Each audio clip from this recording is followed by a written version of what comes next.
మొక్కజొన్న దోస, మొక్కజొన్న ఉత్తప్పం. కావలసిన పదార్థాలు: మొక్కజొన్న గింజలు 4 కప్పులు, పొడి బియ్యం పిండి 1 కప్పు, ఉప్పు 1 టేబుల్ స్పూన్, నూనె తగినంత, నీళ్లు తగినన్ని, కూరగాయల ముక్కలు తగినన్ని, వంట సోడా తగినంత. తయారు చేసే విధానం: ముందుగా మొక్కజొన్న కంకి నుండి గింజలనన్నింటినీ కూడా ఒలిచి ఒక బౌల్లోనికి వేసుకోవాలి.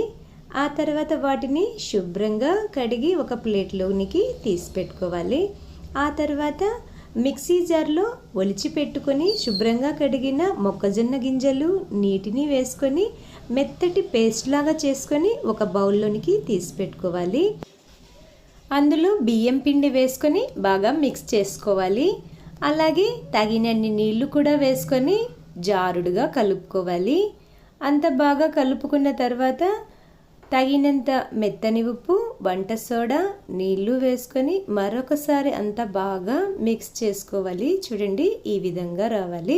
స్టవ్ పైన పెనం పెట్టుకొని వేడి చేసుకోవాలి. వేడి చేసుకున్న తర్వాత ఆయిల్ రాసుకోవాలి. ఆ తర్వాత గరిటతో మొక్కజొన్న దోసపిండి వేసుకొని మీకు నచ్చినటువంటి మందంలో అంతా నిరుపుకోవాలి.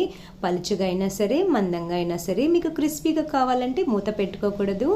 సాఫ్ట్గా ఉండాలి అంటే మూత పెట్టుకొని కొన్ని సెకండ్స్ మీడియం ఫ్లేమ్లో మగ్గించుకుంటే సాఫ్ట్గా వస్తుంది. చూడండి, ఈ విధంగా 2 వైపులా రోస్ట్ చేసుకుంటున్నాను. గోల్డెన్ బ్రౌన్ వచ్చేంత వరకు చాలా టేస్టీగా ఉంటుంది.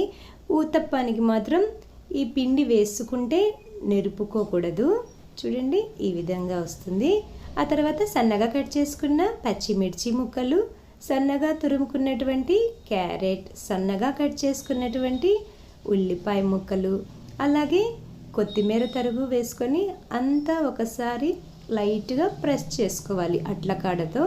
ఆ తర్వాత ఆయిల్ వేసుకొని మూత పెట్టుకొని మగ్గించుకోవాలి. కొన్ని సెకండ్స్ మీడియం ఫ్లేమ్లో మగ్గించుకుంటే చాలా సాఫ్ట్గా ఉంటుంది.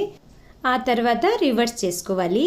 ఈ విధంగా 2 వైపులా గోల్డెన్ బ్రౌన్ వచ్చేంత వరకు రోస్ట్ చేసుకుంటే ఎంతో రుచిగా ఉండేటువంటి ఊతప్పం తయారవుతుంది. ఒకే దోసపిండితో మీరు ఈ విధంగా ప్లెయిన్ దోశ అయినా వేసుకోవచ్చు, లేకపోతే ఊతప్పం అయినా చేసుకోవచ్చు, లేకపోతే కారం దోశ అయినా చేసుకోవచ్చు, మీ ఇష్టం.